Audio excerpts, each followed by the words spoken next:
Considering everything that's happening in the scene, that wither is doing a whole lot of nothing. I don't think a spear would be able to pierce bone like that at that distance, unless you had the strength of 1,000 men. Our world, Ardonia, is a vast land. This scene, though beautiful, does present one issue. The mountains in the background are that of a heavily terraformed world, meaning someone went in and built those mountains. Yet, the area the camera is in looks like non-terraformed standard Minecraft generation. Looking out into that from here just doesn't look quite right. Ardonia is a vast land, home to many diverse people, strange creatures, This person floats up the stairs. hidden among the shadows of dense forests. This parrot dashes forward 2 feet. Also, the parrot's flight has no ups and downs, and their wings are still flapping as they glide. Few of these mysteries, however, There's no disruption in these children's run cycles when they go up the steps, making it look like they just float up them. This happens with all the cycles going up or downstairs, so I'm just gonna add 10 cents for all of them. the strongest of these powers were referred to as prime songs. This Ardoni is not walking. They are gently jumping across the screen. In a walk cycle, there should always be one foot making contact with the floor. Thus, they were given to the masters of the 4 Ardoni clans. This animation could have almost been taken seriously, but then these weapons showed up on screen. The 2 opposing realms clashed. Not only does this guy clip into the ground, which we'll go ahead and sin all of that right now, but the way the ground deforms is just so out of place. At least just do cube chunks, not this slightly rounded stuff. It doesn't look right in Minecraft. With a fury of inconceivable power. Considering their size, these flames aren't lighting up their surroundings as much as they should be.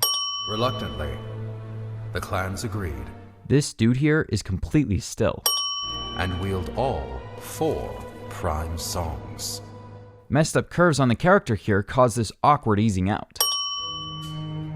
One rose above the rest. The third clashing sound effect is severely out of sync with when they actually hit their swords together. He revealed himself as Ingressus. All of these Ardoni's glow textures aren't actually in their body, and it can be seen here. Outraged, The fancy feet go all wacky here. Again, this happens multiple times in this video. So, the prime songs. For it was due to their misuse of such power. there is too much rotating during this turnaround animation. None of their feet are planted on the ground, causing them to look like they're just sliding around. There's also a horrendous amount of foot sliding here. Is the ground just too slippery because of how cold it is here? Ingressus set out alone to reclaim the prime songs. Again, there's noticeable foot sliding here. You know the drill. I'm gonna go ahead and sin the rest of them here.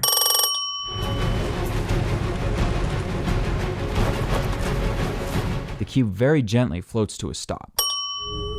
He became known as the Death Singer. The lighting should be made better so that this dude doesn't blend into the background. Maybe by adding grays to his design instead of wholly dark grays and blacks, and changing the lighting so light shines on him. It would add more intensity to the scene and bring a feeling of power. The Ender Knights rallied under King Rendor and fought the Nether head-on. This Ender Knight floats up the dragon's wing for a second here. Also, these dragons take off and float as if they weighed as much as a feather. The humans reassembled their armies. Not only is the Nether army's run cycle a jittery mess, it's noticeably copy-pasted. Was able to unite and lead the armies to victory. Right before the skeleton gets hit by the magic song laser, it is blurred into oblivion. Signaling an end to the Great War. Finally!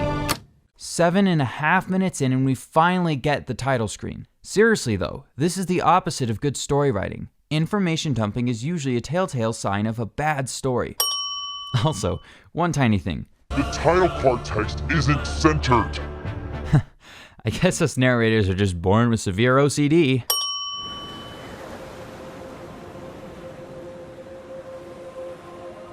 The falling snow particles bug out for a moment here. And another, much more obvious particle bug.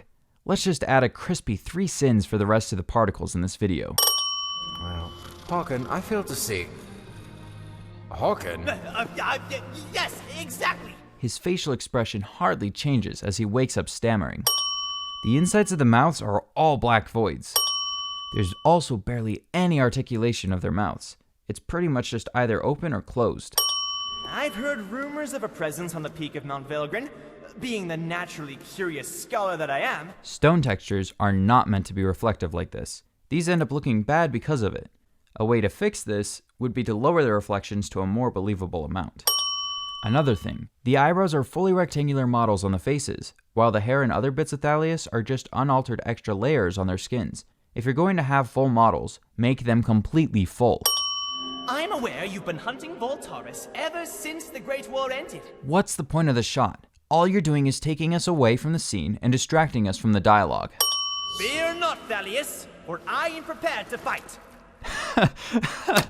Okay, you have to admit this is pretty funny. Not because of the lol random humor, but because it reminds me of that one cursed meme about the guy who spills his spaghetti that he had in his pocket. Editor, you know the one, right? Can we show this? Whoa, you good, man? Wait, somewhere around here I have a weapon? Unless I lost it. Here it is.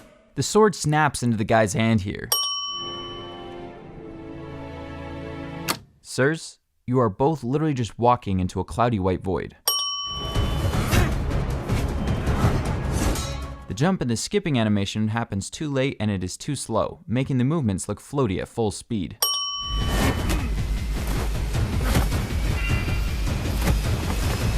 As he pulls the sword out of the ground, it shakes due to a lack of proper arcing, which is strange, since the rest of the video is very, very smooth.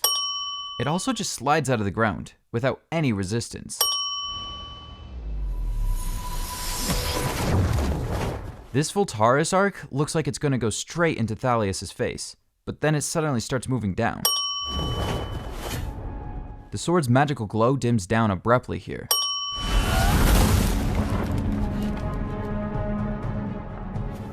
The Voltaris floats into his walk cycle's beginning position here. Although the poses on the shambling animation here are pretty good, they just go along too slowly, making it look floaty.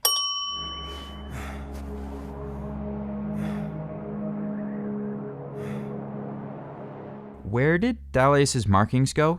The ones on the back of his arm have disappeared. In conclusion, this video is very, very crisp. The lighting, for the most part, was beautiful. The sets were well built and the animation was decent. However, it begins to fall apart halfway through with the weirdly shot dialogue scenes and the wonky character rigs. Apart from those though, it was a very pleasing watch.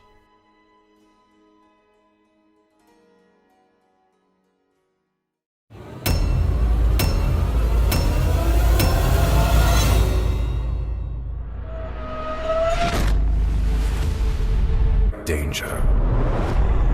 Ardonia, as they spread across the land.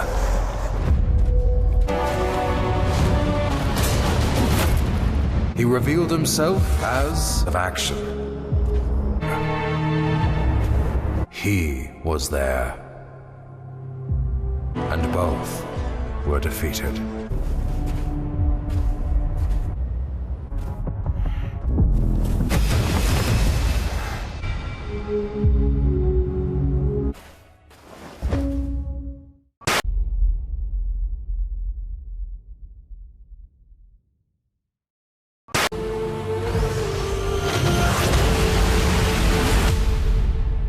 They called him The Doomslayer. The challenger is near!